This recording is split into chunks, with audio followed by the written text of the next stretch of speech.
This is a real mystery. Friends and family of this young woman, Laci Peterson, are gathering at the family home. You can see that they've been putting up fires in the neighborhood here for the last day and a half. They've also been canvassing a park which is nearby this area where Laci was last seen on Christmas Eve about 9:30 in the morning. Her husband, Scott, had gone to the Bay Area to go fishing. When he returned, Laci was nowhere to be found.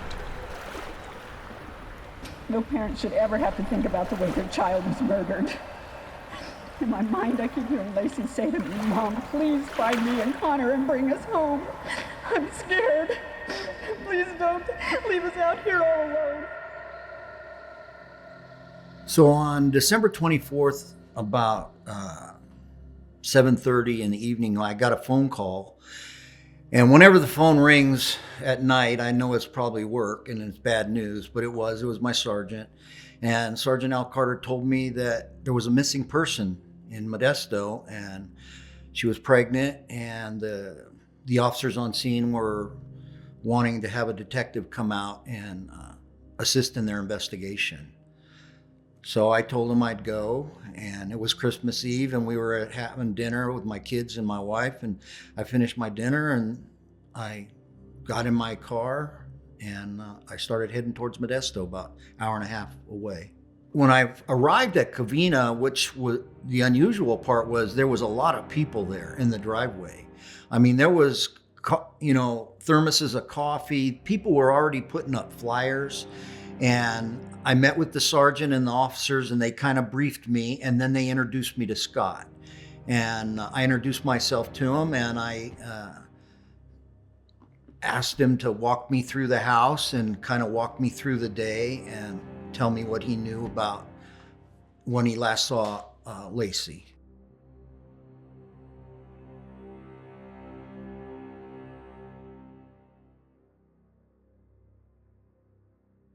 I've been around the block a few times, and I was just thinking it was a missing person case.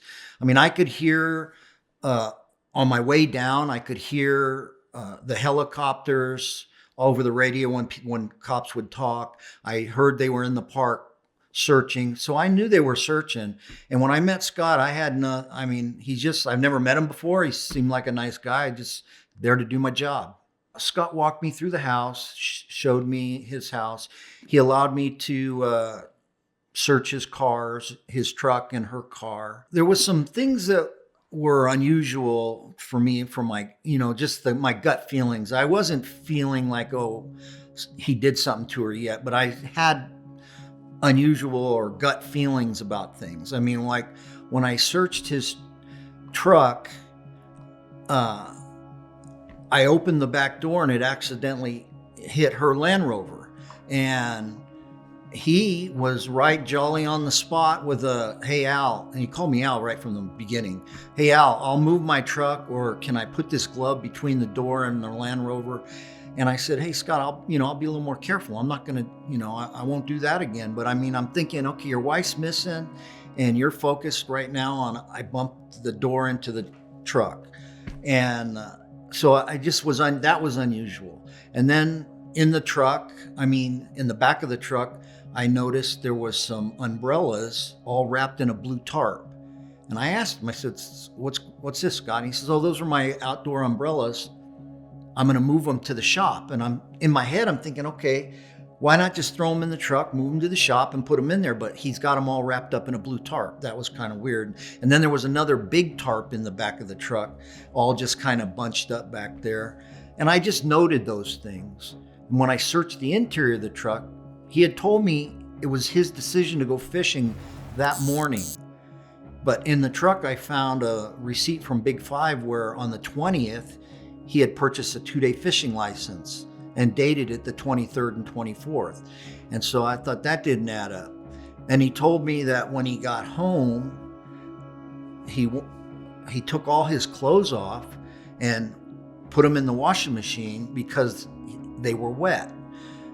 And the jacket he was wearing when he was fishing was in his truck and it wasn't wet. And so I'm just noting these things in my head, and they're not, not adding up the way I would expect them to be. And so I just kept noting those things, and moved on. I asked him if he would take me to where the boat was, his shop, and he agreed, and we went over to the shop. And all during this time, I'm telling Scott, there's cops and detectives searching, knocking on doors, interviewing people. But my primary job with you, Scott, is to eliminate you, or not eliminate you yet, but my job is to, I don't want to say eliminate, but eliminate you as any kind of a suspect. And so I have to ask you hard questions. And my experience tells me you're not going to like me very much by the end of this. He agreed, and he said that he understood, and he would answer all my questions. And then I asked him to come back to the police department for an interview. When did you realize you were going to go fishing? Oh, that was a morning decision. It's either go morning, so play golf at the club or go fishing. Okay.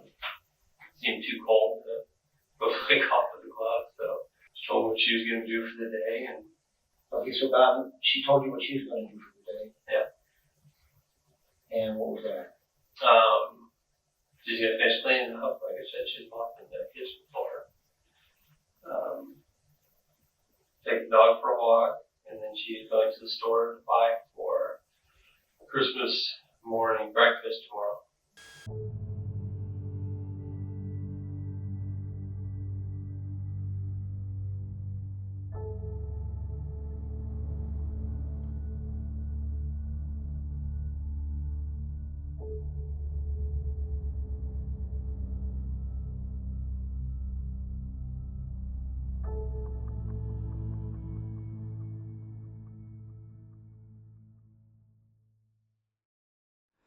Well, so when I interviewed Scott, I mean, during the interview, I didn't really notice a lot. I mean, I'm just talking to him and he's answering my question. But then later, when I sit back and I watch it, and I watch it, I mean, he's got his hands in his pockets. I mean, he's leaning back in the chair. I mean, it's comfortable.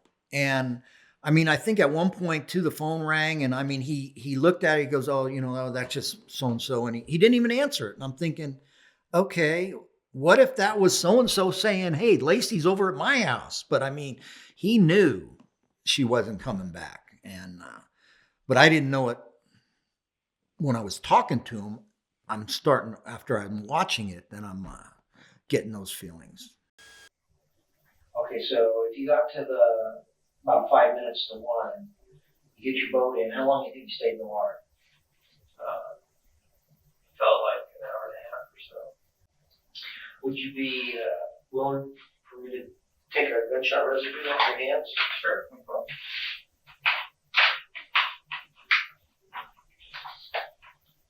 Outboard exhaust show up as gunshot residue, or something different? What? Exhaust? Yeah, from that outboard. Well, you showered after you said, so I'm not thinking this is even going to be clean, but no, it wouldn't.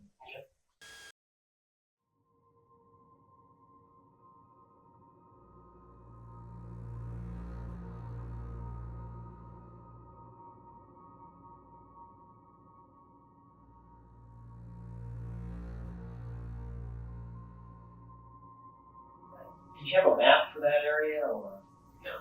would you just wing it? So you just, when you got in your boat, you took off. Did you go very far? Or? Well, I mean, probably a couple miles north. Found a little island kind of deal there.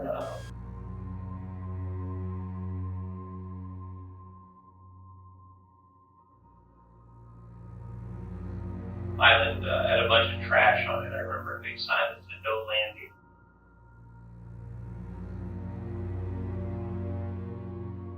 It looked like some broken piers around it, and I just assumed it'd be a decent, shallow area.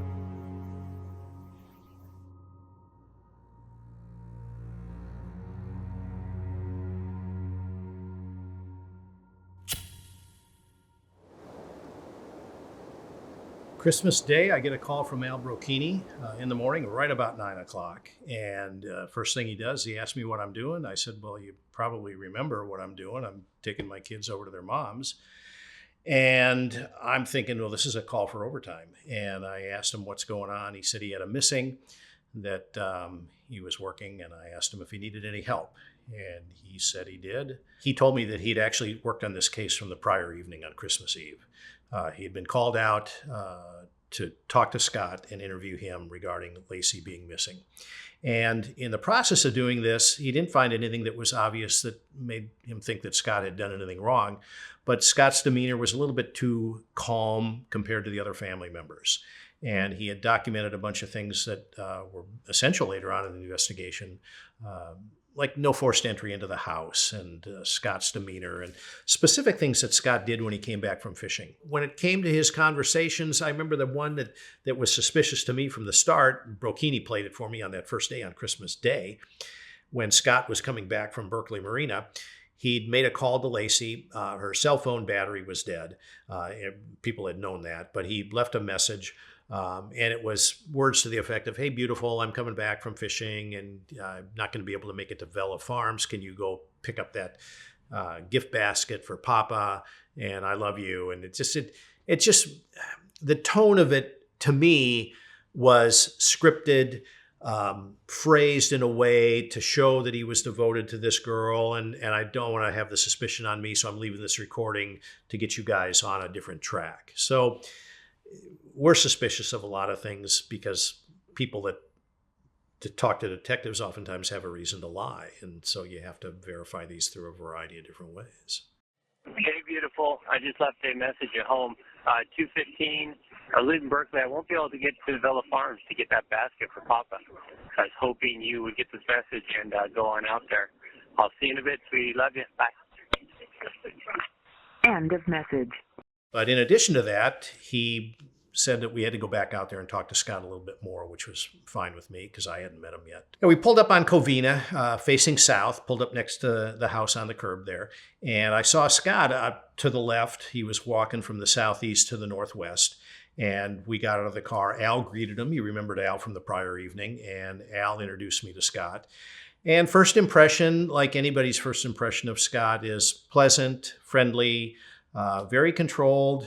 He wasn't panicked. He wasn't frantic or anything like that.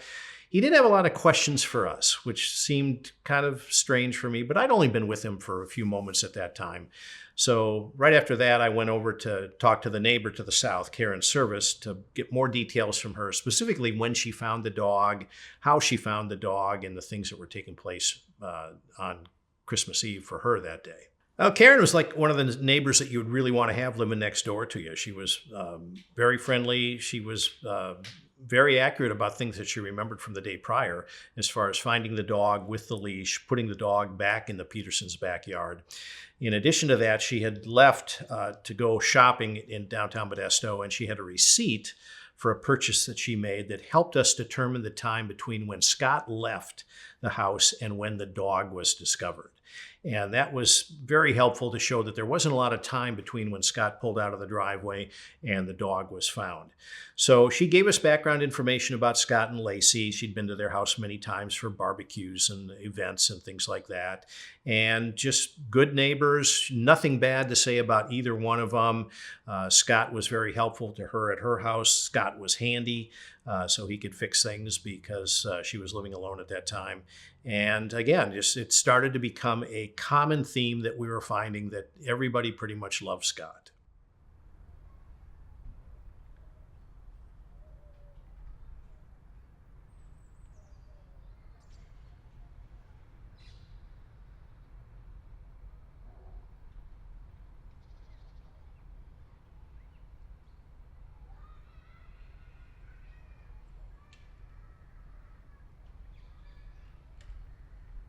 One of the things that came up when I first met Scott, and this existed throughout all of our contacts, which were pretty much always pleasant. Scott was pretty easy to deal with. His cooperation was guarded, and it was limited. If we got into areas that he didn't want to go into, he would mention his attorney and that he'd have to run that information by his attorney. Pretty unusual for us in a situation like this. Usually people don't do that. They have the right to do it, but generally they don't. They don't put limits on their cooperation. But comparing Scott from the day I met him all the way until the last time I saw him, He never showed any frantic desire to figure out what happened to Laci compared to her mom Sharon, her sister Amy, her brother Brent.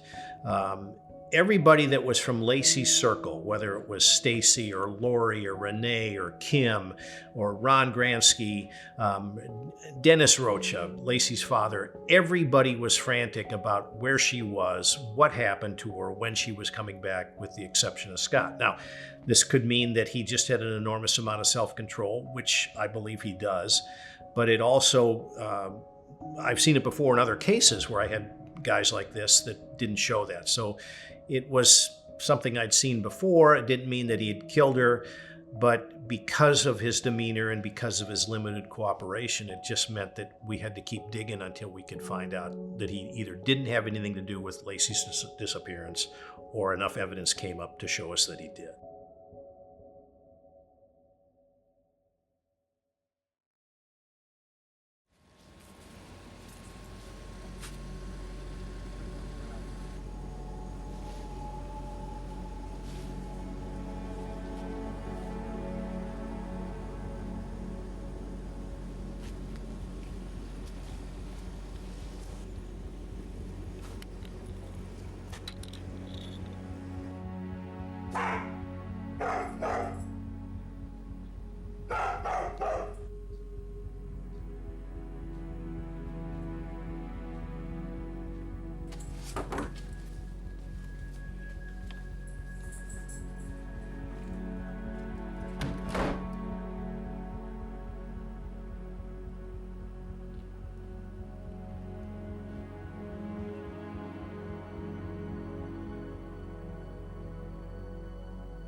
Keeping all angles open right now, but from talking to the family and friends of the family who are been extremely cooperative and helpful in this investigation, this is completely out of character for her and her lifestyle.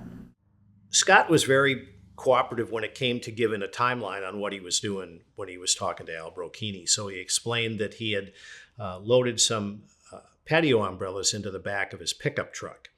And he had these in the backyard, and he was moving those over to his warehouse so they wouldn't be around, apparently, during the holiday season. And as he did that, he had the truck backed in the driveway. And a couple of the neighbors had mentioned they had never, ever seen him back the truck in the driveway. So when he backed it in, it was real handy. The back of the truck was right by the door that goes out from the, it's kind of like a TV room that they had in the front of the house. It was a converted garage, and there was a side door on the north side that went out to the truck. And he loaded the patio umbrellas into the truck. My belief is he loaded those on top of Laci as a way to disguise her so that if anybody looked in the bed of the truck, they wouldn't see her. She was probably wrapped up in something. I don't know what it was. There was all sorts of different theories on whether it was a blue tarp or whether it was a blanket or anything like that. But it fits with some little minor evidence things that were noticed early on. There was a throw rug that was by this door that goes out to the north side of the house by the carport. And that throw rug was bunched up by the door. Now, Scott gave the explanation to that the cat or the dog had done that. And maybe it did, maybe it didn't. But it wouldn't be inconsistent with dragging a dead body from the bedroom across the floor through that TV room out to the truck and bunching up the rug in the process. So the thing about the patio umbrellas that was kind of interesting was he didn't leave them at the warehouse. He did bring them back to the house after he returned from the fishing trip. And so that's it. By itself, it really means nothing. But when you start categories of evidence and you start putting these things together and adding them up, you start making a list of circumstantial evidence that doesn't make sense. And the umbrellas being returned were part of that. So when Scott left the house, we were able to determine through cell phone records and where his cell phone was pinging on the antennas that he drove to his warehouse over in West Modesto near the freeway, and he stayed there for a certain period of time. His explanation while he was there is he checked his email. He had a mortising tool that he had been delivered for woodworking and that he partially assembled while he was there. And then he backed the truck in and hooked up the boat trailer to the truck. And then he drove up to Berkeley Marina, launched the boat,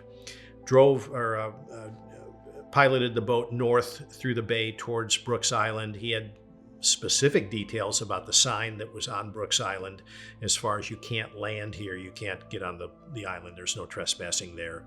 And then he came back. He had a timed stamped parking permit that he'd gotten when he pulled into the parking lot there at Berkeley Marina. Apparently some guys saw him either launching his boat or recovering his boat with the trailer, trying to load it, and I guess he backed a trailer about the way I would, not very skilled, and they made some remarks on it, and he was noticed. And I'm not sure if that was the reason that he finally changed his alibi that originally he had told earlier was going to be for golfing. The day before, when he had gotten his hair cut by Laci's sister, Amy, he had mentioned to her that on Christmas Eve, he was going to go golfing at Del Rio Country Club. He'd also told this to Ron Gransky, who was Laci's stepdad, Sharon's longtime companion. And later on, he changed that alibi. He said it was too cold to go golfing, so he decided to go fishing. Well, that doesn't make much sense to me. You go out on the water, it's going to be colder on the water than it is going to be on the golf course. And then, of course, you're driving 80 miles to go up to Berkeley to launch your boat. It didn't seem to make too much sense when he could just go up to the Sierras, up to Woodward Reservoir, maybe 30 miles away, and launch his boat up there. But regardless, this is one of the things that he did when he went there. Now, there's been people in the past that have made remarks about Laci being in the bed of the truck and that she could have been spotted. Well, maybe she could have been if she wasn't wrapped up, if she wasn't disguised, if she wasn't under the patio umbrellas. But also, this is on Christmas Eve, and there wasn't a lot of activity at this warehouse. It was kind of like a strip mall warehouse, overhead doors, things like that. But there was no flurry of activity before the holidays because it wasn't a retail kind of situation where people are shopping. So it would have been real easy for him to back the truck partially into the warehouse itself and transfer Laci's wrapped up body into the boat, cover the boat with the boat cover, and then hook the trailer up to the truck and drive up to Berkeley. And once he got up there, he said he took the boat out for a while. He said he did some fishing, but he was never specific with any of the officers or even with Brocchini as far as what he was fishing for. He had a 2-day fishing license that he had purchased on December 20th, but he had not filled in the date as far as when he was going to be fishing when he purchased the license. So that, to me, also goes along with some premeditation because it was open-ended as far as if or when he was going to kill Laci. But in addition to that, his packages of lures, which were for freshwater fishing, substantially different from saltwater fishing, had not even been opened. So the boat did test positive for having salt water in the motor and in the bottom of the boat, but there was no evidence that he was doing any fishing, and he couldn't speak specifically about fishing. Whereas if you go across the street here to my neighbor's house and you mention fishing for him, to him, he'll talk to you for 3 hours about it, and he knows exactly what he's looking for. So open things like this that don't really make sense make detectives suspicious. And we look for answers on things like that, and that's what we were doing with Scott. Okay, so one thing that I found interesting or during the investigation was Scott was telling me how concerned he was because he couldn't get a hold of Laci. He went fishing, he called her twice from the boat ramp, then he called her again from the gas station, and he's concerned because he's not getting a hold of her. And so then he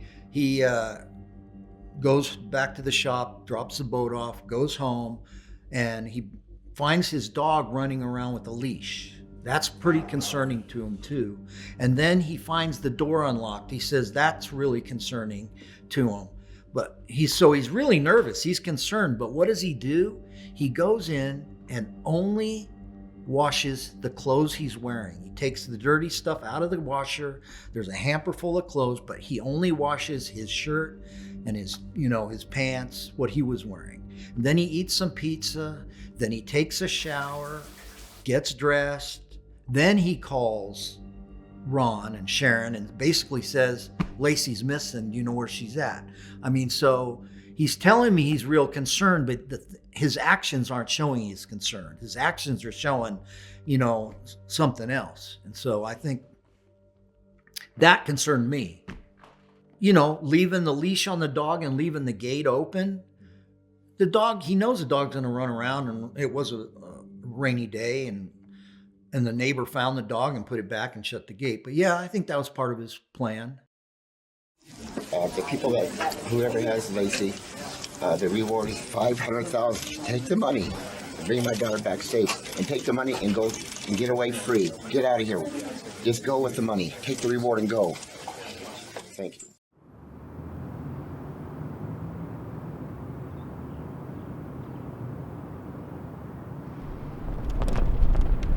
The Medina home, which is directly across the street from the Petersons, was burglarized around the same time as Laci Peterson would have went missing while walking her dog. A local resident, a woman by the name of Diane Jackson, told authorities that as she drove by in the direction of the park, and this would have been on December 24th at about 11:40 a.m., she saw a van parked in front of the Medina home. 3 men were next to the van and glared at Diane Jackson as she drove by. One of the pieces of evidence or things that happened during this case that we had to deal with was there was a burglary across the street from Scott's house, and this occurred right around the same time as Laci went missing. And so we had a group of detectives assigned to the burglary case. If you run it out to a logical conclusion, if the burglars abducted Laci, first off, if they're going to try and frame Scott, they're not going to hide the body on the bottom of San Francisco Bay. Are they going to take the risk to transport the body when everybody's looking for Laci from Modesto to San Francisco Bay? Much different than when Scott was going up there when nobody was looking for Laci. In addition to that, I see a lot of boaters down here, and most of them are not burglars. So to think that there's burglars that are out boating and things like that seems kind of suspicious to me, that people would actually believe that. They pretty much confessed to the burglary. They said, one of these guys was riding his bike around the day after Christmas and found that, or Christmas Day or the day after, and he sees this house is empty, and he breaks in and sees a safe, so he leaves and goes and gets his friend that has a truck. And they go back to the house and they steal the safe and they steal all the property. Well, after they got caught, they turned all of that stuff in. They turned in property from other burglaries that they had done. There was a $500,000 reward that was leading for the return of Laci, her uninjured recovery. And there was a $50,000 reward leading to the recovery of her remains if she was murdered or had met death some way.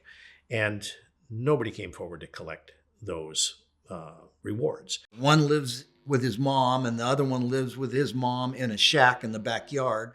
But I mean, they had alibis. People know where they are on Christmas. I mean, all their alibis checked out. Their polygraphs were clean. They went to jail for the burglaries.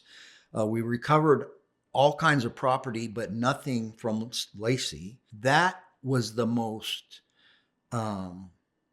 thoroughly investigated burglary that we've, done in a long time. It was thorough, and they went to jail. They did not want to go to jail with anybody thinking they were involved in that case. That was one thing both of them made perfectly clear. There's certain crimes that people that get incarcerated don't care about, but there is a classification of crimes where if you abduct and kill a mother, a pregnant mother, you're not going to be looked upon too favorably by the other people that are locked up with you. And to think that these guys are going to jail, one of them had a warrant. Of course, they're both arrested for the burglary, and they know they're going to get locked up. They were almost begging to get polygraphs so that they could show the other inmates that they had nothing to do with this. All the property that was taken from the Medina burglary was recovered, and other property that wasn't even associated with that burglary was recovered, because people that these burglars had sold that property to or given it to, they wanted away from that. And so other property that wasn't even associated with Medina's burglary was recovered. We even had a guy that came in the lobby of the police department with a bag full of stolen property, dumped it, masked up, ran out. They couldn't catch him because he went down the street. And this is the way people felt about this case. They didn't want to be anywhere near it to be dragged into it. As time went by, of course, a lot of people are trying to find reasonable doubt in Scott's guilt by claiming that, there was that burglary across the street. And we have that saying that there's no coincidences in homicide investigations, and that's generally true. And then people say, well, that's a coincidence, John. Well, it is, but when you take that by itself and then you compare it with all the other coincidences of the stack of circumstantial evidence against Scott, the Medina burglary is pretty minor in comparison. I mean, those guys, like I said, they live in their backyard with their mother and ride bikes. There's $500,000 reward if they had Laci somewhere in the shed with them. They're going to get turned in. I mean, that's just the bottom line. I used to carry $500, and I could buy information from any one of those guys for $100. And so that's ridiculous. Now, if you're doing property crime and you're stealing things from people's homes to support a drug habit or whatever you're using it for, to think that if more than one person knew about Laci being abducted, to think that their loyalty would trump $500,000, well, you're looking at things differently than I do. I just don't see it happening that way, especially when rewards come out and people come forward for $50.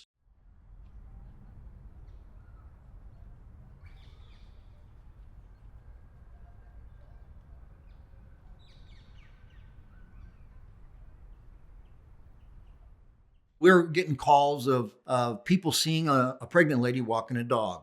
So we had to knock on a lot of doors. We interviewed a lot of people.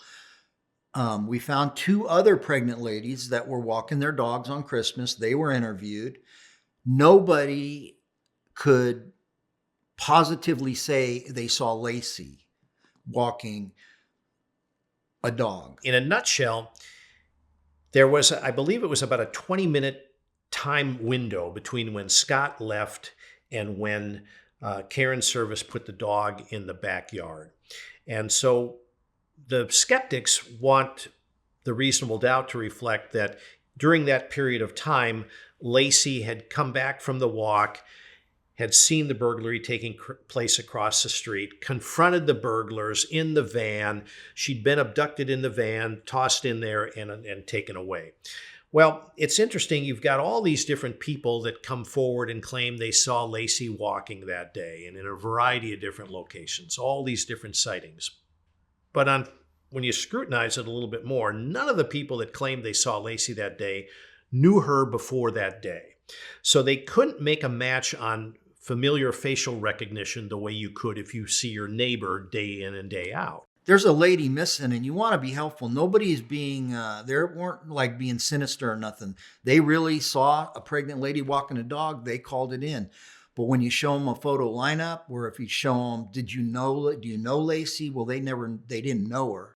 But in addition to that, there were 3 other gals attractive that walked the neighborhood, 2 of which were pregnant. One had a chocolate lab, one had a golden retriever. Easily could have been mistaken as Laci by somebody who's not specifically familiar with any of those gals. And so when it comes to that, intentions oftentimes are good, but sometimes they're not. Sometimes people just want to get involved in the big thing that's going on. And there might be some of that going on here. Like if you knew a person walking you'd recognize them and you'd say, yeah, okay, that's my neighbor walking her dog. But if you didn't know them, you'd just call in and say you saw a pregnant lady. So there was no credible Laci sightings, none.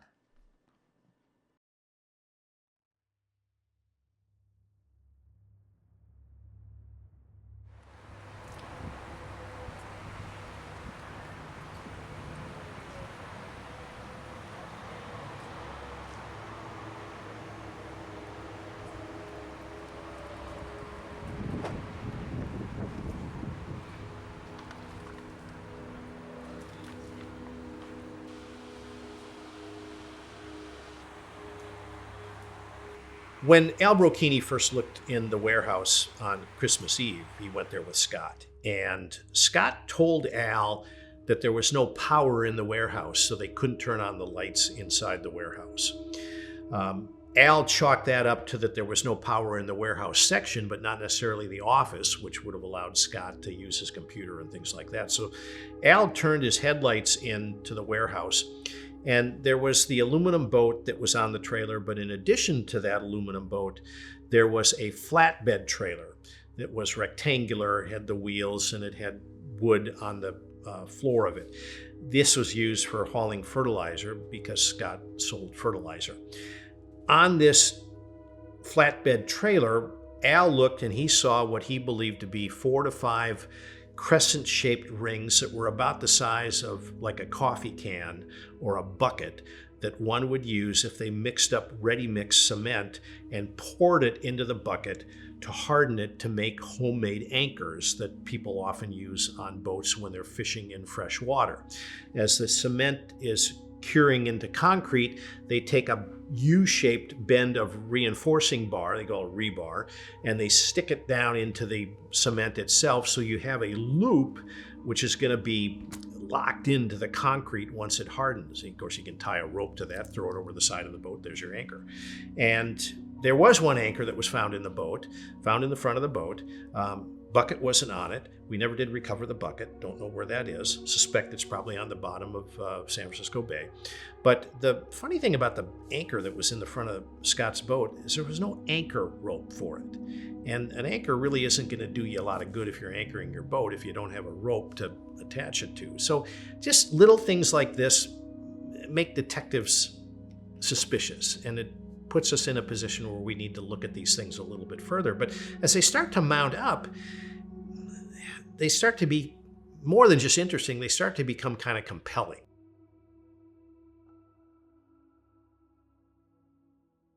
I've been asked the question of why the Peterson case has become so big.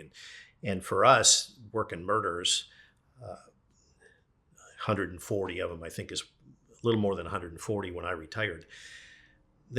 We had a lot of interesting cases, a lot of intriguing cases, and this wasn't really necessarily in the top 10 of really intriguing cases. It was the media interest in it made it kind of what it was. Slow news cycle. I don't know, maybe there wasn't much going on that the news people could, grab onto, but you throw on top of it, it's the holiday season. You've got a girl who's pregnant, and of course there's an enormous amount of people that are watching the news that can identify with that, put themselves in that position. You've got an attractive victim, you've got an attractive husband, you've got a mystery, and as the local news grabbed onto it, I had heard in the past that there were family members that had notified the major network, or at least one of the major networks, and mentioned this case because they had a contact there in New York or someplace back east, and that might have kickstarted the national interest in the case. But with that, of course, the way the media works is they don't want to be the ones left out of a big story, so they all pile on top of it and grab for every bite they can get. It made our job a little bit more difficult because there was a lot of things that we wouldn't have had to do if the media hadn't been so attracted to this case. It created a lot of wild goose chases that we had to go down that we knew were probably ridiculous from the start. We had a lot of people that wanted to get involved in this case that had nothing to do with it. I remember there was one person that claimed they'd seen Laci in a grocery store up in Washington, and the local authorities up there spent an enormous amount of time reviewing videotape and things like that. And they finally determined that this person was making it up. And you get a lot of people that come forward. I remember all the psychics that would call, and it would be interesting. They'd call and they'd want to, well, who am I talking to? And I'm thinking to myself, well, you're the psychic. You ought to know who you're talking to. And they'd always say things like, well, we believe her remains are in salt water or something like that. And well, that's helpful. 3/4 of the surface of the earth is covered in salt water, so that doesn't narrow it down much. But we had to spend time with all those people, and it took up a lot of investigative time to put those things together. And you can't leave them. You can't leave those things hanging, because the defense is pretty sharp most of the time. And if they see that you didn't do something that you should have done, and it looks one-sided, that you're only going after Scott, then they're going to attack you viciously in court. And the funny thing about Scott is, for the first several days, like first week or so, we couldn't find anything wrong with this guy. I mean, he was just the all-American boy, college student. He's got the baby on the way. He's got the pretty wife. He's belongs to the country club. He's got all these things going. He's got this circle of friends, and just nobody had a bad word to say about him until Amber came forward. We almost hit a lull in the investigation right at the end of December, beginning of January. And we were in the office, and we had a tip line up 24 hours a day. And I was standing behind one of our clerks, Bev, and she was typing, and I was reading over her shoulder, and she's typing, Scott Peterson's my boyfriend. I met him on November 20th, and he calls me every day, and I'm like, Bev, is that lady on the phone? And she said, yeah. And so I took the phone from her, and it was a gal. She says her name was Amber Frey, and she said she's dating Scott Peterson, and that's her boyfriend. And I said, does he know you're calling? And she said, no. I said, well, don't tell him. And Al got a couple more tidbits from her and said, we're on our way. Don't go anywhere. And she said, yeah, I'll wait for you guys.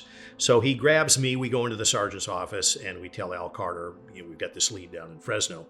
And Al said, go. Just don't tell anybody about it. Detective Buehler and I let our sergeant and Detective Grogan know where we're going, and we drove straight to her house and met with her and her friend, Sean Sibley, that had introduced Scott to Amber. And from there, she told us a story that was pretty incredible. Because we're trying to keep kind of a clamp on details like this, because we don't want it getting out. We get to Amber's place, and she's got her friend Sean Sibley there with her. And Sean is Amber's friend who had introduced Scott to Amber.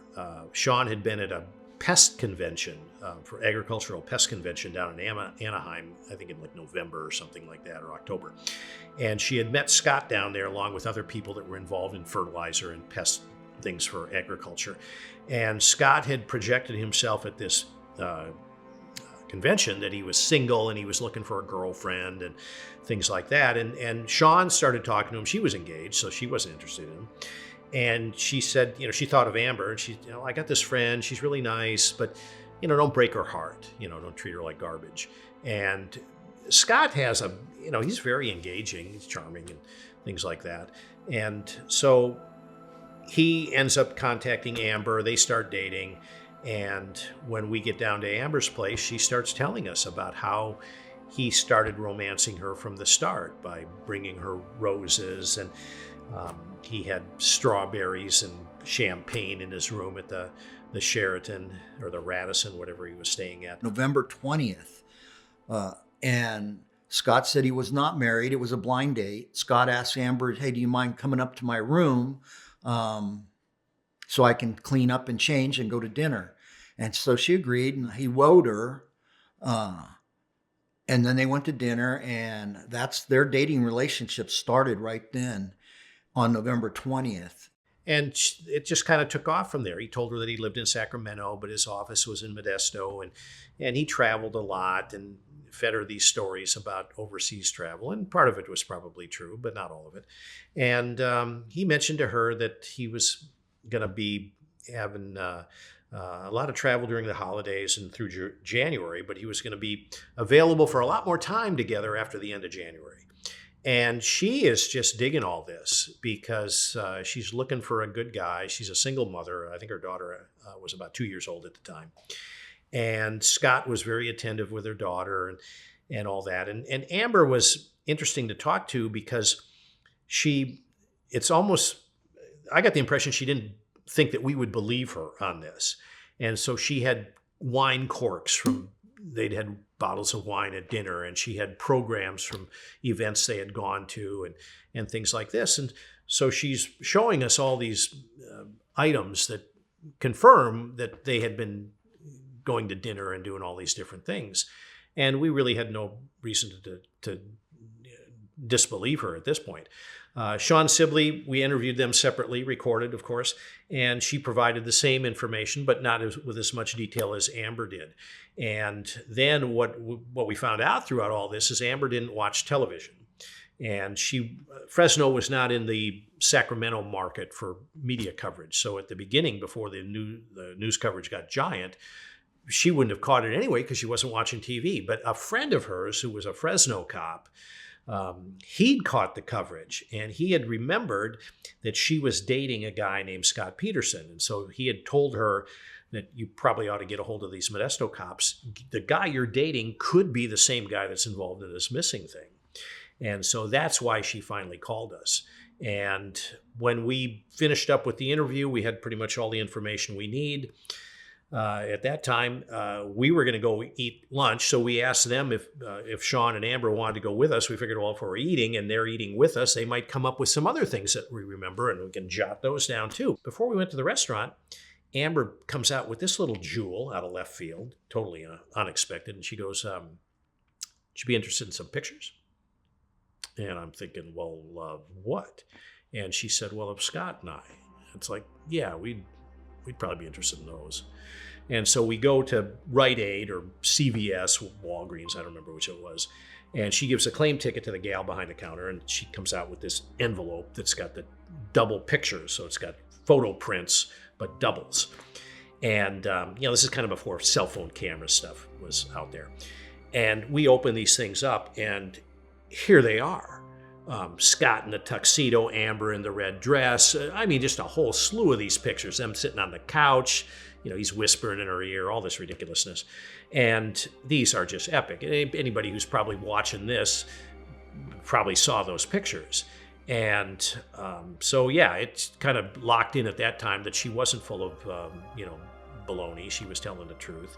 And we said, yeah, we'll take these pictures. That'll be good. As soon as we saw the photo of him at the Christmas party with Amber, and after interviewing Amber, and she's telling us all these stories and gifts and cards and things, and they're all coming from Scott's shop. And the fact that she even told us the first day that Scott had told her on December 9th that he lied to her originally when he said he wasn't married, and he broke down and he was sobbing, and she was consoling him, and he had said he lost his wife and this was going to be the first holiday without her. And when we get to the drugstore, right next door is a Radio Shack. And I said, well, if he calls you every day, do you mind? I'm going to go buy you a tape recorder, some tapes, and a wire. You plug it in your phone.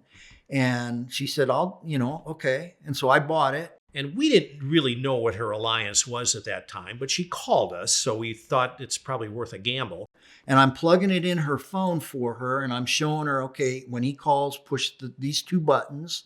And sure enough, the phone rings right while I'm holding it, and it's him. The number shows up on her screen. Al recognizes the number. I didn't. And so Al told her, well, take that call. And so she did. So she started talking to him. And I said, Amber, you're on, and don't tell him that we're here. And she talked to him like she was his girlfriend, and she did a great job. And after when we left, I left her with a whole bunch of tapes, and I just asked her to, every time he calls you, to tape it for us, and we'd pick them up. I finally calmed down from it, so. I'm sorry, baby. Wish I was there for you. I wish you were too. I miss you. You don't deserve any pain or any heartache or any arguments or anything. So then why don't you tell me something good? and then tell you how wonderful you are. That's pretty easy to do. How thoughtful you are, how amazing. You know, I always call you when I tell you you're special.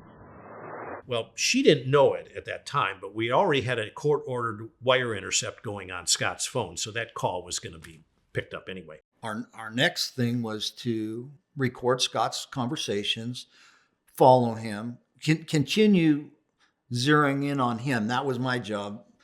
Other people did other things, but my job was to stay with Scott, clear him of any involvement in this. The family still doesn't know any of this. We're just zeroing in on Scott now.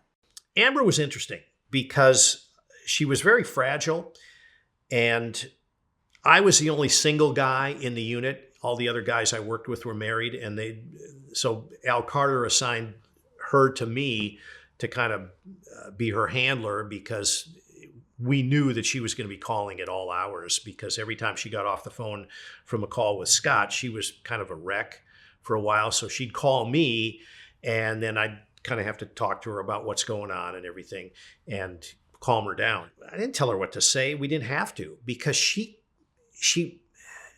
no training whatsoever. We're not getting paid or anything like that. But she was able to weave these conversations into bringing out details from the past that she had told us about, but we had no documentation on. And Scott apparently had no idea that this was going on. Well, we also had Amber's call on a wire intercept to make sure that we could monitor her calls if she wasn't recording them, so that we would know that she wasn't filling Scott with information of what was going on. What were you hoping to get?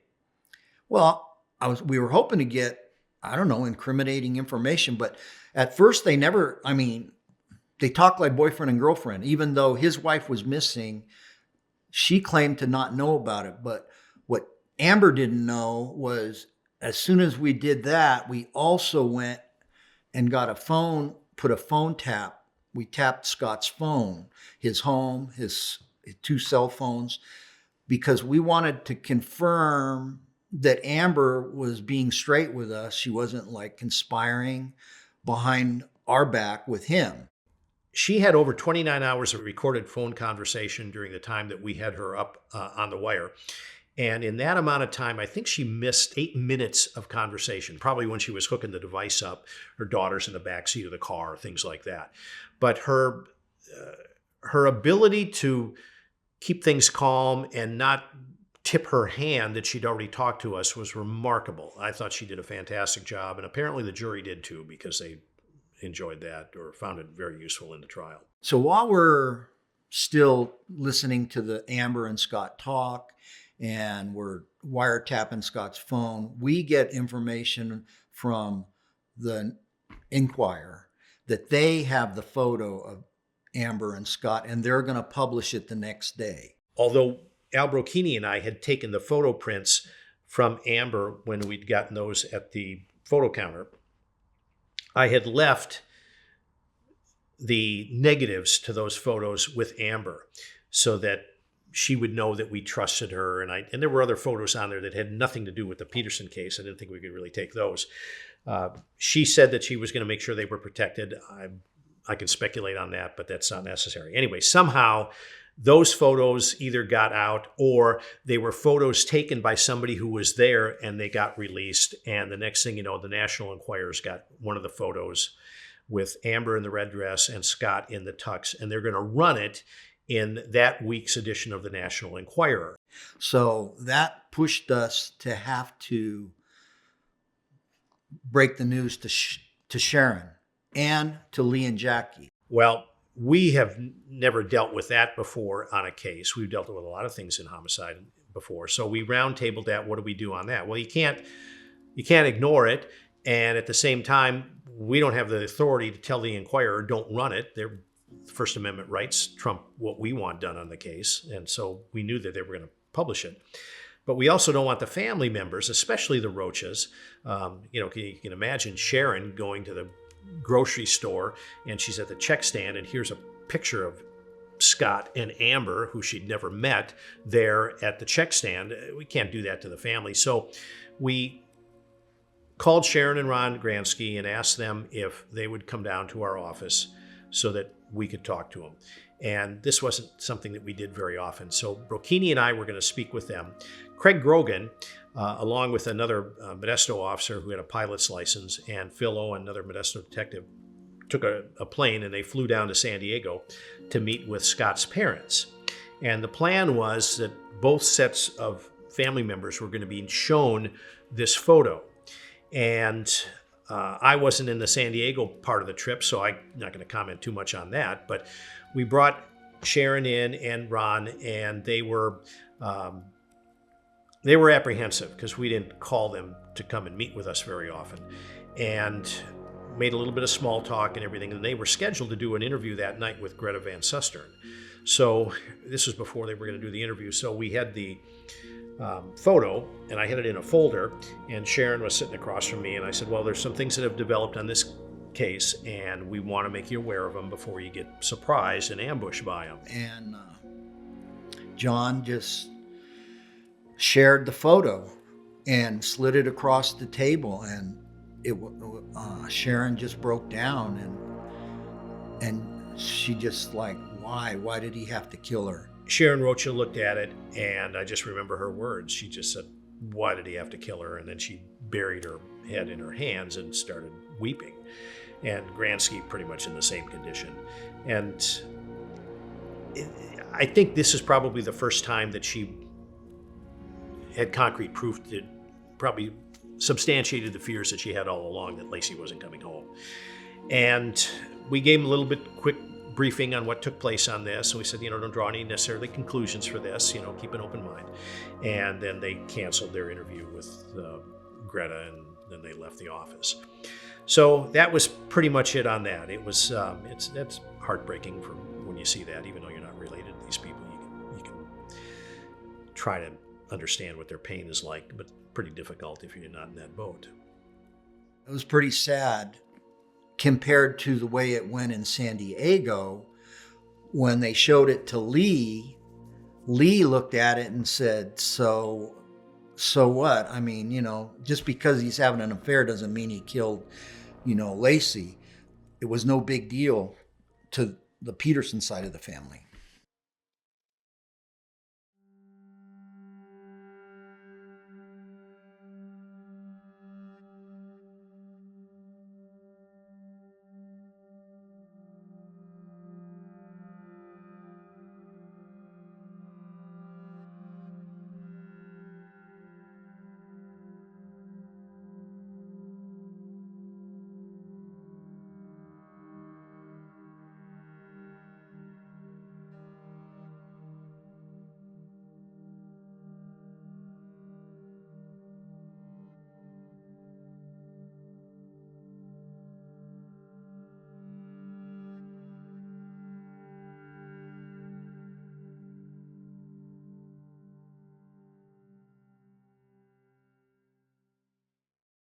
I wrote a search warrant for Scott's DNA for his hair, blood, saliva, and then fingerprints, palm prints, and pictures of his body.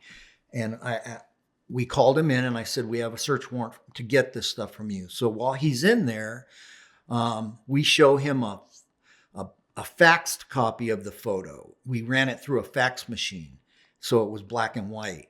And when we showed it to him, we said, hey, we got a tip. And we showed him the photo, and he picked it up, and he's looking at it, and he goes, you don't think that's me, do you? And we said, well, we don't know. It's the tip we got. No, he said, that ain't me. And he gave it back.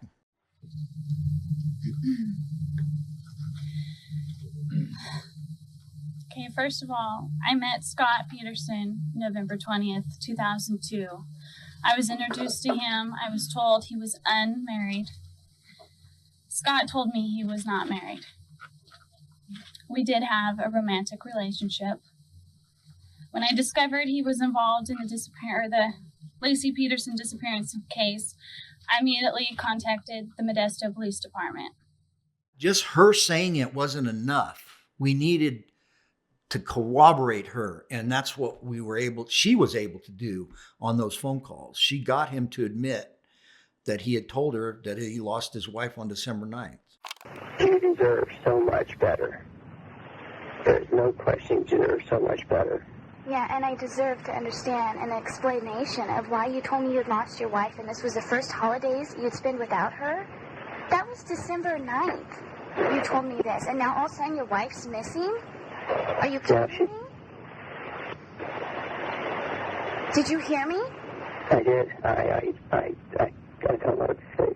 I think an explanation would be a start.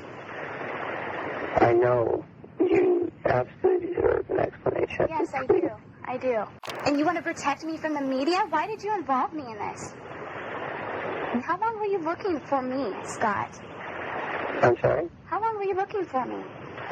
Looking for you. Isn't that what you told Sharon? You were looking for me or someone like me?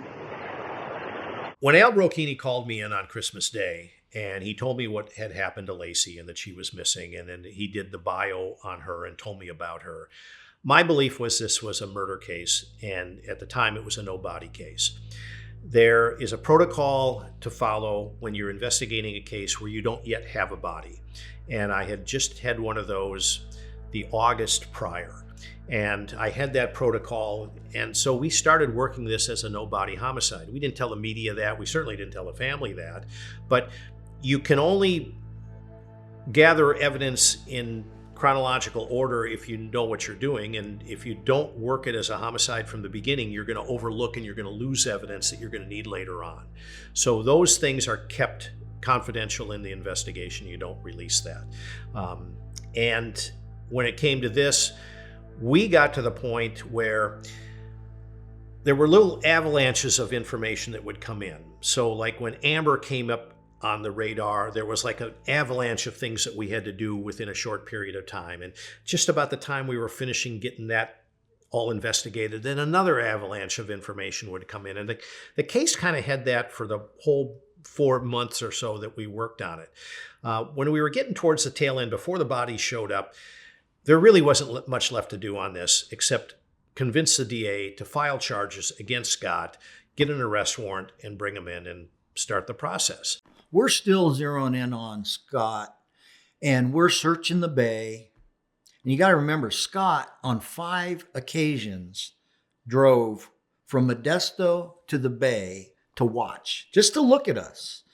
And we followed him a couple times. We tracked him with trackers a couple times. But I mean, he drives up there. There's police there. He could get out and say, hey, what's going on? How's it doing? You guys find anything? But no, he just drives, looks, 5 minutes at the most, and goes back. Scott is a very, very charming, very convincing person. And we saw this throughout his phone calls, whether he was talking to his dad and his brother, things like that. He could transition from weeping with Amber on the phone over something, and then the next moment he's on a phone call talking to his dad about going to have cocktails in Del Mar or something like that. His chameleon-like ability to transition from one role to another was very interesting. A great actor. But his phone conversations, they kind of showed a side of him also, and they can be interpreted a couple of different ways depending on how you want to look at it. There was one call in particular. Media frenzy was taking place when the Bay search was locating something that was on the bottom of San Francisco Bay that could have been a body. San Francisco, Marin County, Oakland, every city on the Bay had a boat. We put a detective on every boat and with a dive team from those cities. And so I was on the Marin County boat, and they had sonar boats out there, and they would search for objects that looked like it could be a body. If they found one, they would pinpoint it, and then we would send a boat there, and we would send divers down and to figure out what it was. One of the things they found something that looked like, like this, like it could be a body. This is before she came up. And so it was late at night. The dive team couldn't go down in the dark, so they were going to go down the next morning. So big anticipation. All the news know. They're all waiting. Sharon, this is before Sharon knew about Amber. Sharon's still on Scott's side. And Scott decides he has to go to work that day. So he leaves. Well, we don't follow him, but we know where he's at by his phone. And everybody's waiting, holding their breath. The dive team goes down, comes up. It turns out it's just a big anchor, an old anchor. And so this information was given to Sharon Rocha. So she called Scott on his cell. And Scott had a habit of very seldom picking up the phone. He would screen his calls, listen to the voicemails, and then decide what to do with the calls. Well, the call from Sharon said that it was a boat anchor, nothing to worry about there. Of course, we knew that. We're going to find her, just some sweet message from Sharon to Scott. Well, we got the wiretap on him so we could hear him. And so we can hear him pick up his messages. As soon as he starts dialing, we hear it. He puts his code in and hears Sharon's message. You have one unheard message. First message. Hi, Scott. This is Mom. It's about 1:45. Just wanted to know, I just got a call from Ron Cloward. He's at Marina, and it was a boat anchor. Of course, we knew it wasn't Laci, but I just wanted you to know. I'm going to call your house in case you don't get this message first. Bye. Message erased. And then you hear him go, whew, just like that. Like, whew. Now he's been radio silent all day. Well, now all of a sudden, after he has that whew moment, meaning it wasn't her, they didn't find her yet. Now he's on the phone ordering pizza and, X-rated movies from the hotel he's staying at. And then, so he can go from ordering a pizza and an X-rated movie to his sister calling him, and he answers, and now he's blubbering like a baby. Oh my God, he's just crying and blah, blah, blah. But the next phone call, he's fine again. I mean, it's just, the man was a piece of work. Now, other people could say, and I can see it both ways, they can say, well, he made that whistle because he was relieved that Laci could still be out there. Well, it just depends on which way you look at it and which way it goes. And that's what the jury is for, is to make those determinations. But Scott, he was talking to Amber when he was at the vigil on New Year's Eve. And there's a photo that was taken of Scott. He's all smiles. Everybody else is a wreck. And he's on the phone talking to Amber. She's down in Fresno. He's in Modesto. He's talking about how he's over in Paris, walking on the dew-colored or covered cobblestones during the fireworks by the Eiffel Tower, and that there's American pop songs being played in the background, painting a vivid, incredible picture of what he's doing over there with the correct time frame too. He's got it right at New Year's celebration, which is the time frame between Modesto and Paris. The guy, he really was gifted in putting these things together. Great actor. But he set his wife's vigil on this. And to me, this is a pretty strong indicator that he just didn't give a crap about Laci. He was tired of all this hoopla. He just wanted it to be over. And it harkens back to that one thing that he told Amber early on, that after January, he would have a lot more time to devote to their relationship. And my suspicions is he compared the media length and coverage on Kristen Smart, the missing girl from down there in San Luis Obispo, to this thing, and probably thought it was going to be over within a month, not having any idea that the media was going to grab onto this like a pit bull and not let go. Happy New Year's. Happy New Year. I wanted to call you. Thank you. Amber, you there? I'm here. Amber, I wish you could hear me. I'm on the, I think that you're there. I'm near the Eiffel Tower, or New Year's celebration, unreal. The crowd is huge. The crowd's huge? Amber. Yes, I'm here. Amber, you're there. I can't hear you right now, but I'll call you on your New Year's.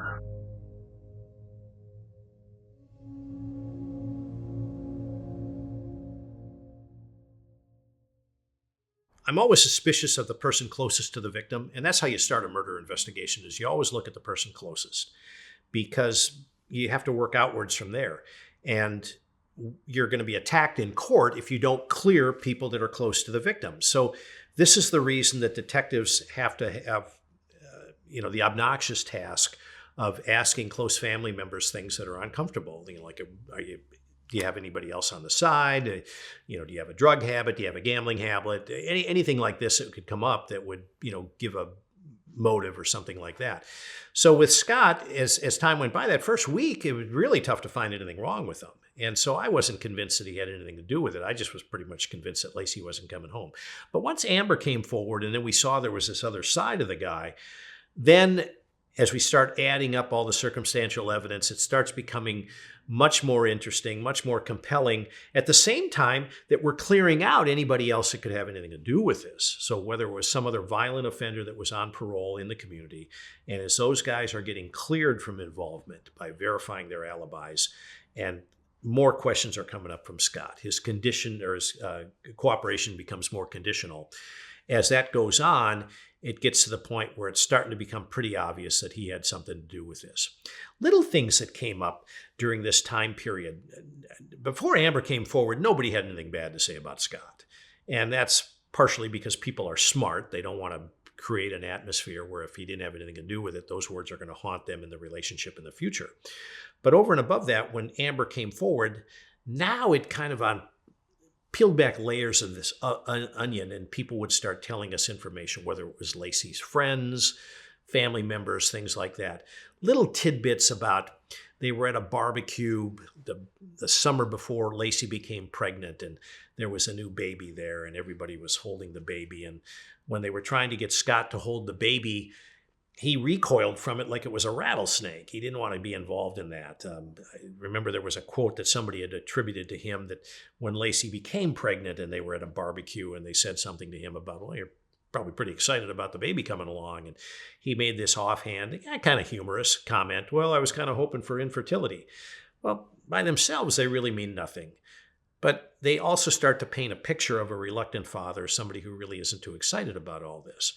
There were things that during the time that Laci was pregnant, Scott really didn't have much to do with touching Laci's stomach and feeling the baby or anything like that.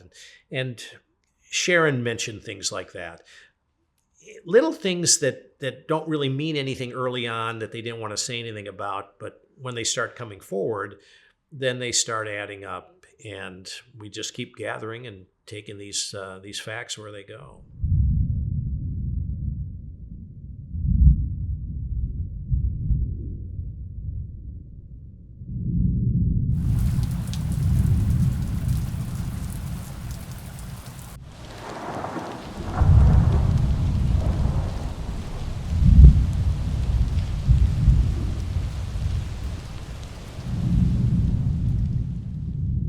Jim Brazelton was the district attorney in Stanislaus County at the time, gifted prosecutor. But we didn't plead with him, but we told him, hey, this is what we've got. We think we got a good case here. And he pretty much said, I need a body before you get a filing. And we just thought, well, okay, that's the way it goes. So we were clearing up and tidying up loose ends, so we weren't going to be in a rush. And then just like on clockwork, we get a big storm that comes through San Francisco Bay. And when it does that, the tidal surge apparently was violent enough to separate Connor from Laci, and he drifted ashore. And then it was enough to separate her from her limbs, and then her remains were brought ashore over a period of a couple of days.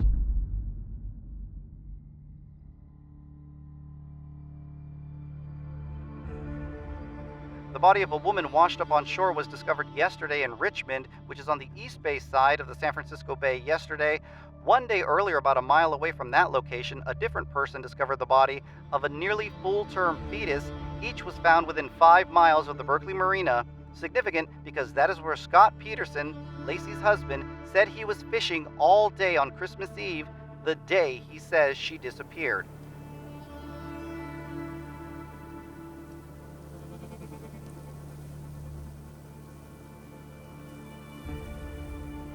We're still hoping something's going to happen, but we're in another one of those lulls. And when we get the word that a baby has been found in the Berkeley Marina, and the baby is found right around where Scott told me he was going, where he went fishing. remember when the first body was found, I was not optimistic at all. When Connor was discovered, I thought, yeah, there's a lot of people in the Bay Area. Somebody else could have dumped a child in here. And it's not the first time that happened.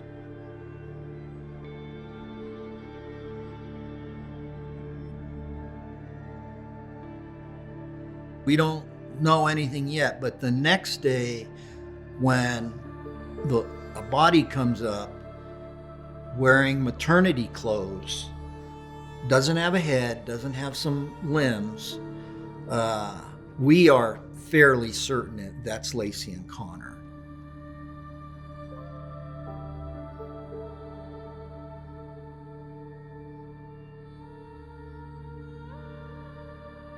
Scott Peterson has been under a cloud of suspicion from the very beginning. Police have never named him as an official suspect, but they also have never been able to rule him out. When Laci Peterson vanished, she was 7.5 months pregnant with a boy. Police confirmed that the baby found with its umbilical cord still attached was indeed a boy.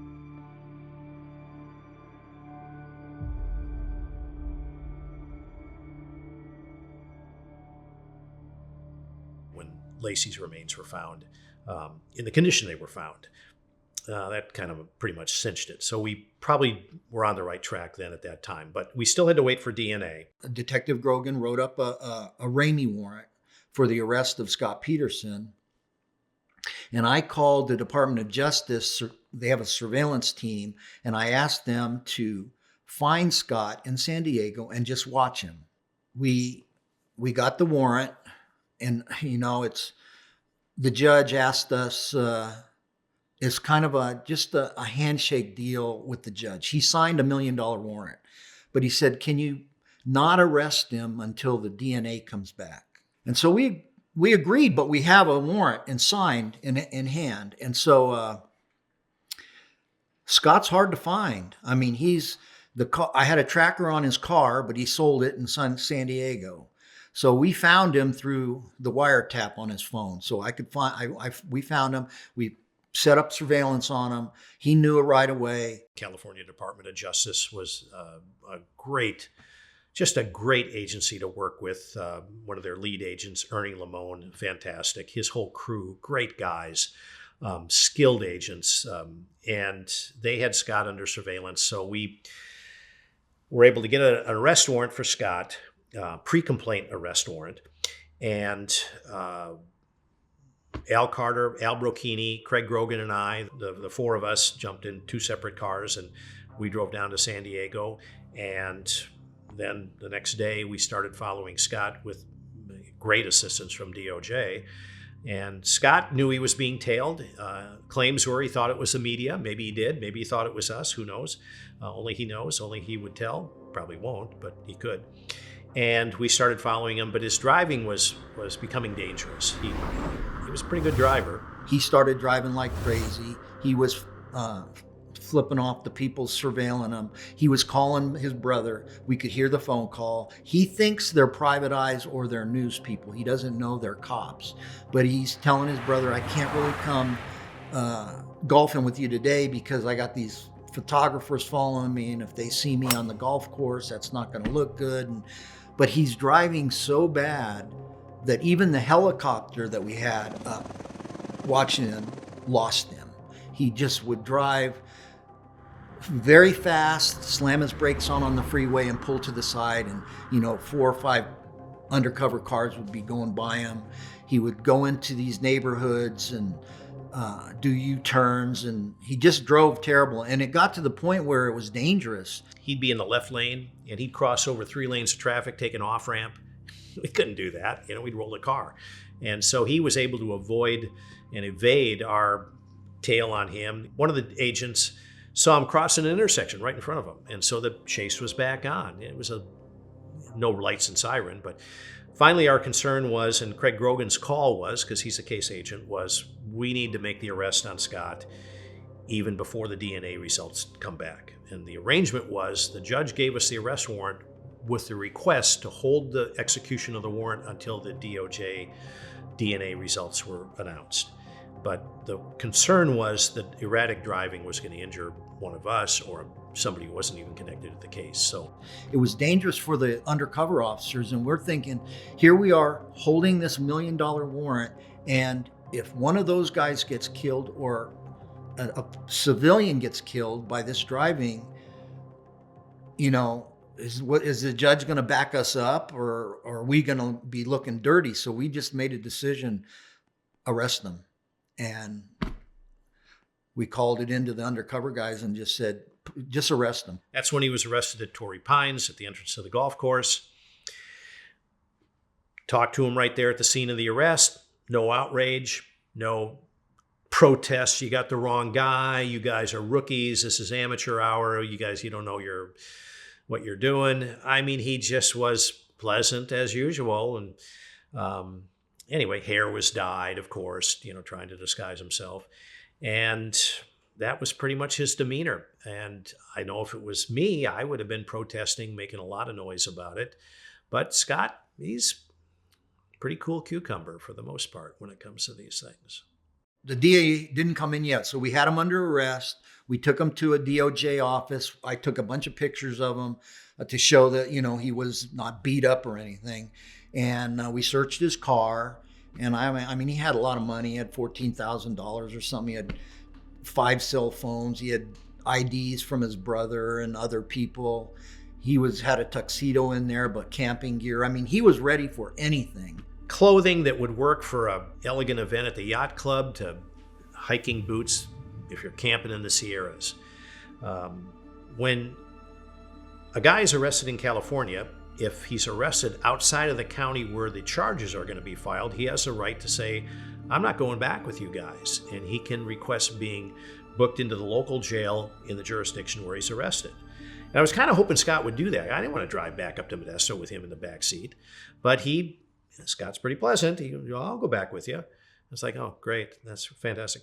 So anyway, it's like a 6-hour drive from San Diego to Modesto, and you're not going to have him cuffed behind his back for a drive like that. So you put him in ankle cuffs with a chain between them so you can walk, but they don't have enough length so he can't run. And then you have a chain belt that goes around him with a padlock and handcuffs that are at the hips. So he can have his hands here. He can, scratch his face or something like that, but he's cuffed so he can't fight you and he can't, choke you when you're driving. And he's sitting behind me and we drive and Grogan's next to him. Al Carter and Al Brocchini are in their car. And we get the call from DOJ that the results confirmed that the remains were Connor and Laci. Craig tells that after the call to Scott, and he makes like a little sniffle, like a half-hearted attempt to show some emotion. And I'm kind of looking in the mirror at him, and it just wasn't anything. And I thought, well, that pretty much cinches it for me, because a guy who kills his wife 4 months earlier, that's about the reaction he's going to have. We drive a few more miles. We're getting into Bakersfield and getting gas, and cops like to eat. I mean, you can tell by some of them because they're kind of large, and some of them maybe not so. But we still got another 3.5 hours from Bakersfield back to Modesto, 3 hours. And so I open up the back door of the car. I'm putting gas in it, and I asked Scott, I said, hey, we're going to get a bite to eat. We'll feed you if you want to eat with us. And he was pleasant the whole time. He wasn't kicking the seat or going wacky or anything like that. And just told him, well, we're probably going to get fast food. We're not going to do a sit down at Outback. And he said, well, what are you getting? And I said, well, I know there's an In-N-Out burger. People that don't live in California, In-N-Out burger is pretty popular in California. Pretty good burgers. And so I said, well, we'll stop there and grab you something if you want something. And he just kind of gave a thoughtful look. And he said, I'll have a double with cheese, a fry, and a small vanilla shake. And I'm thinking, well, that's a pretty good order other than the cheese. I don't know why you'd put cheese in a burger, but people do. And I said, yeah, you got it. And closed the door. One last piece of circumstantial evidence that told me that he did it. If you've ever experienced a death in a family, trauma like that, food is pretty low on your priority list. Being able to eat after receiving news like that, especially when you contrast it. And this is a thing that I think some people miss out on. When you look at the interviews, whether it was Diane Sawyer, Ted Rollins, or Gloria Gomez, and they're talking to Scott, and he's faking this emotion about missing out on his son. And then when he's finally given this information that his son is dead, his wife is dead, and he still wants a burger, I guess you can still think that he didn't do it, but I'm not part of that camp.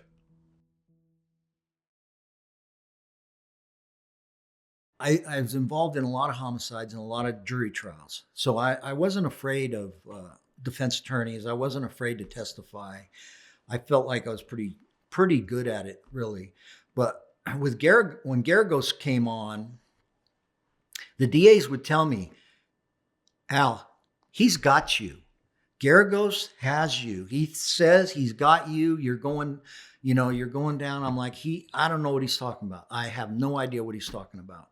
And I'd see Garagos before the trial. I mean, it's hard to be nice to somebody you try to backstab. And so I'd be with John and Grogan and maybe the sergeant, and Garagos would be there with his investigator, and we'd be going to the evidence room, and Garagos would open the door, and everybody would get to walk in. When I get there, he'd close the door, I'd have to open it myself and go in. And it was just a thing with me and him.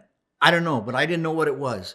And now I'm testifying, and it's Garagos' turn. And we come to a point where I'm on the stand, and then there's a sidebar, and then they go in the judge's chambers, and they come out, and I could see the DAs, and they have concerned looks on their faces. I'm like, uh-oh, something's coming.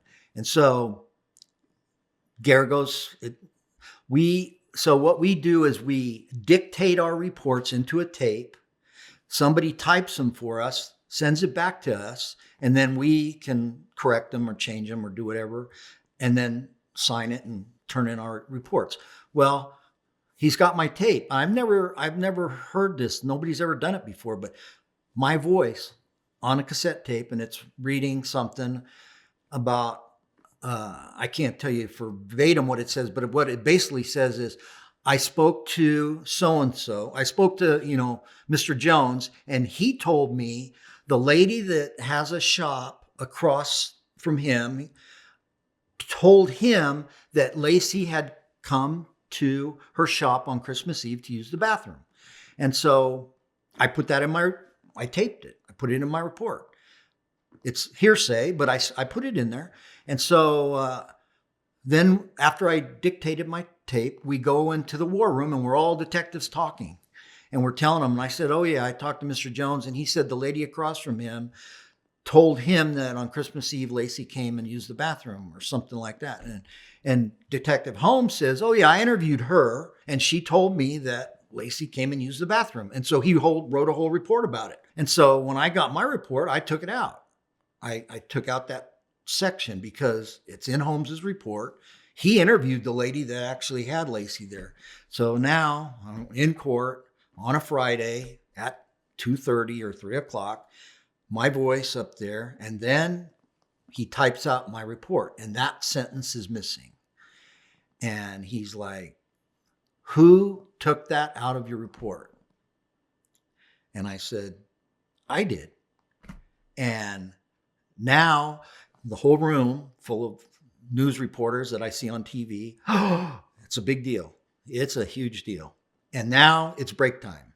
He wants a break for the weekend. So this little bomb he dropped is going to just percolate over the weekend that I took out exculpatory evidence from my police report. I knew it was BS, but it looks bad, but it was not bad. And we're all under a gag order. Can't talk about it. Everybody's calling the police department about me and about me taking out exculpatory evidence. And finally, he's a good friend of mine. He told the reporter, hey, he took it out because it's in Detective Holmes's report. Well, that got reported over the weekend, And on Monday, when we came to court, oh my, Garagos, who usually walked in with a big smile, a Coke, and a different pair of sunglasses every day, stomped in there, peed off. And they went to the judge, and the gag order was violated. And man, judge came out and ordered to have my chief of police there the next day. And actually a captain went. And the judge told him, if a gag order gets violated again, I'm going to put you in jail. And so it never got violated again. But the truth is, I took something out of my report that I could have never testified to it. I could never Mr. Jones couldn't testify to it. But it was a big deal.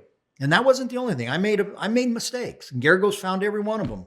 And I felt bad. I mean, there was a point where I was like, make it stop. I mean, if I didn't cross a T, he found a reason to talk about it for an hour. Nothing to do with Scott. It's all about me. And so I was feeling pretty bad there for a while. But because I'd see Sharon and the family, I'd see them right there in the front row. And, they're beating me up pretty bad, making me look like a terrible detective and all. And when the guilty verdicts came and I got to talk to her, and she said, I never lost faith in you. And my department, after we went in, my chief and the command staff said, we knew, we never lost faith in you. That's the game they play. So his tactic was effective, but what I didn't like about it was what was happening in court wasn't being what was reported on TV. And it's devastating to come home or have, one of your family members call you from out of state and think that you're going to get fired or you're going to get arrested or you're a terrible detective, when I knew I really didn't do anything wrong. I mean, it was all being spun wrong. I never got called a liar in court. I never was accused of being a perjurer in court. But I'd come out home and turn the TV on, and some guy would be saying I'm a vile little man and committed perjury over and over and over again. And so that's devastating. But as for a defense, I mean, I've been doing this for 20 years almost now, and that's their job, and he did his job.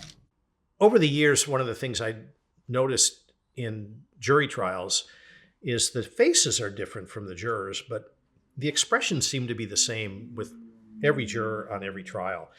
And it's really hard to get a good read on what their reactions are to different things. I know with this trial, Amber was pretty much the star of it.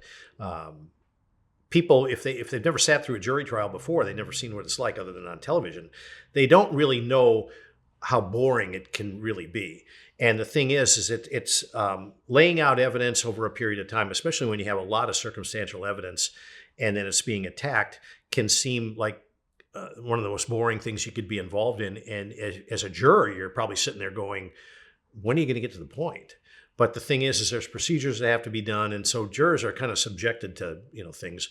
And the other thing that is present with jury trials a lot of the time is there's evidence that is not allowed to be heard by the jurors.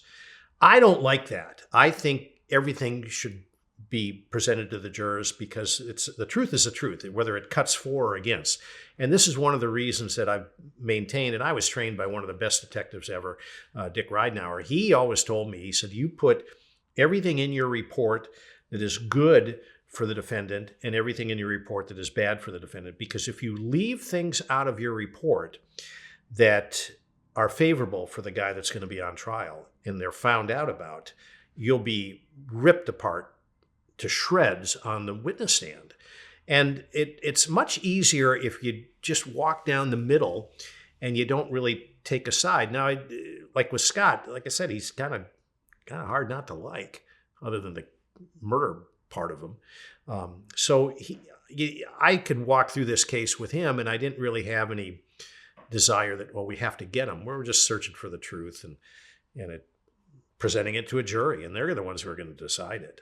But the trial was just kind of a normal trial, went a little bit longer because of the media coverage and all the things that went along with the case. But I thought we had a good judge there in DeLucchi. He'd since passed away. And we had really good jurors, I thought. Of course, obviously I'm going to think that way because of the verdict. But they seem to analyze things. There's a couple of them in particular that speak frequently. Maybe not frequently, but when you have shows like this, they're on it, and they have a very good demeanor about how they looked at the case. Yeah, I think the trial went. I think the facts came out right on this jury trial. I think the jurors got it right. I'm sorry they took the death penalty off, but maybe I'm not. Now maybe he's in general population and he's doesn't got a single cell, but I think it went good. I'm not ashamed of anything I did in that trial or in that case. I didn't hide any evidence. I didn't fake any evidence. They can say what they want. I'm proud of Modesto PD and the work that we did and what we put into that.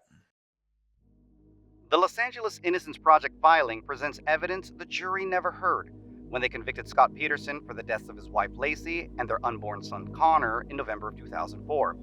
They write that the prosecution's case was based off circumstantial evidence and bluntly states, no direct physical or forensic evidence was found supporting any part of the prosecution's theory or otherwise implicating Peterson. California state prisons are probably, I'm just saying this from my aspect, I believe they're probably the most professional custodial organization in the world. I dealt with a lot of the parole agents over the years and went to many of the state prisons on different murder cases. These guys play Major League Baseball. They do it right. And for the inmates, it's not a pleasant place to be. It's dangerous. It is violent. It is noisy. It doesn't smell good. And it's just, I don't even like being there for a day. But I can't imagine being there for 20, 30 years because it's just hideous. It has a very interesting culture to it, the state prisons, because of the gang influence. It's not a pleasant place to be, which is the reason that Scott is always going to maintain his innocence. Because if he ever admitted that he did this, then his chances of ever getting out are gone. So, of course, when you've got a good story, you stay with it, and that's his only hope of getting out. The LA Innocence Project, loosely connected with the Innocence Project, has taken on this fight, and their desire is to have more evidence tested. I have absolutely no problem whatsoever with any evidence being tested, retested, triple tested. Makes no difference to me. I believe the right guy is locked up for this crime, and any evidence testing is not going to bring forth any other conclusion. If there's objections to testing evidence, and there may be legal ones that the attorneys have, but from my seat right here, I have no objection to testing evidence because I don't believe we have anything to hide whatsoever. I don't care about the bloody van because she was never in that van. On the day after Christmas, we go to Scott and we say, we want to search the house again, like thoroughly search it. We want to search your computer and Laci's computer. Maybe she had a stalker you don't know about. Maybe she had a boyfriend you don't know about. We want to search her phone records and your phone records for any kind of information. And he's shaking his head like, yeah, that's a good idea. We should do that. And then we give him the form to all just sign right here. And we're going to do that. And he reads it and he puts it down. He goes, you don't expect me to sign that without a lawyer, do you? And this is on December 26th. We're just trying to find his wife. And now we got to get a lawyer or a search warrant. Well, we had the search warrant. We showed it to him. We said, well, sorry, Scott, I was expecting you to say that. And we have a search warrant anyway. So he looks at me. He's like, Al, where's the trust? And I'm like, yeah, Scott, where's the trust? You got to go. So then we could search. But that's why the Innocence Project thing doesn't even faze me. Go ahead and do DNA on the mattress in the van. Do all that, because Laci was never in there. I've said this before. When they make noise that we've got evidence that we want to test and the judge grants only some of it, I'm not privy to all the information on what's been tested and what hasn't been. And if there's stuff that needs to be retested, my feeling is test it. Take away the mystery, take away the skepticism, show it for what it is, and put this thing to rest so that Scott can serve out his term. The baby didn't come out naturally because she still had her pants on. To think that then they're gonna, these guys that ride bikes and don't even own a car, they're gonna find a way to the Berkeley Marina and find a way to get in a boat. They're making a name for themselves. Maybe they're gonna get some more business or something. But you know, one thing, Scott is putting his family and Sharon's family through hell. And it's wrong.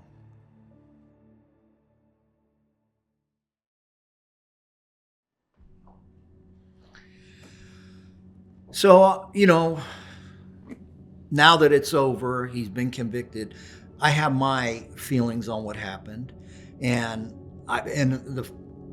you got to remember, on the very first day, on Christmas Eve, I photographed his hands, and he has a cut on his knuckle, on his hand, a fresh one. It's not even scabbed over yet, so it's pretty fresh. And there was blood in his truck, and so I believe that she sat on the end of her bed to like take her shoes off or put them on, because the bed is made now.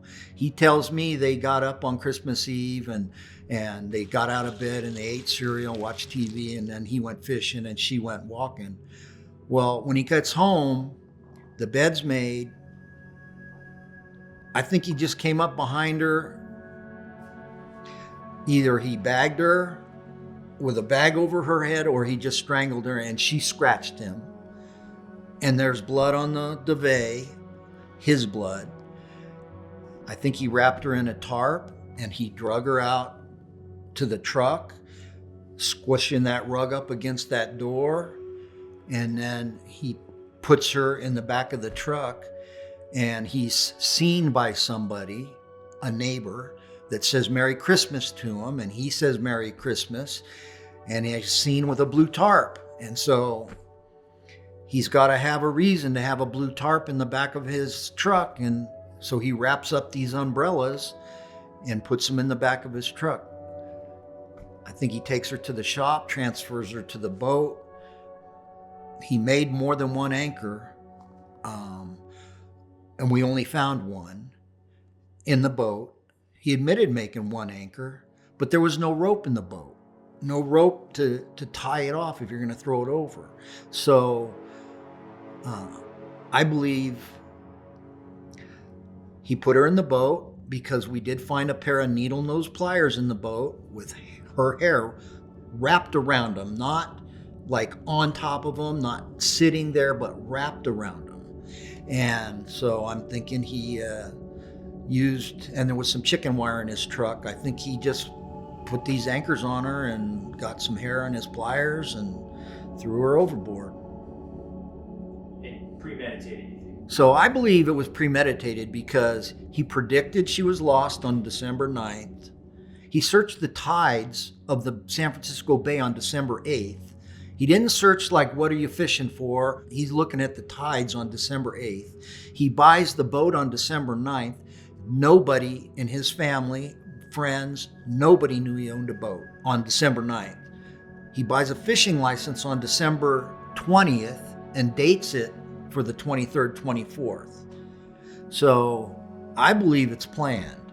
Now, I really believe he wasn't going to tell anybody he even went fishing. But by the grace of God, when he was backing his truck, the boat into the water, he hit the dock. And he told me when he hit the dock, he saw some maintenance men up there, and they were getting a pretty good laugh at how he was backing up this trailer. So I think that's what made him change his story from, because everybody knew he was going golfing, but from golfing to fishing. And even the very first neighbor he contacted, he said, hey, I've been golfing all day and I came home and Laci's not here. Well, I think his original plan was to be golfing. And so I really believe it was premeditated.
I'd see Ron around at restaurants and I'd talk to him.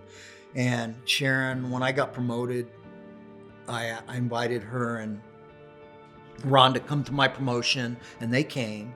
And I used to send Sharon a Christmas card every year because I would write stuff in them. And I didn't just say like Al Brocchini or detective. But after a while, I thought that I'm a bad memory. I mean, I'm sending her a Christmas card on Christmas, the day her daughter and grandchild are killed. I said, so I stopped. I didn't want me to make her think about that anymore. If you watch this and you're not in a coma from listening to me, think of Sharon and think of Laci, because that's really what this cold case was all about.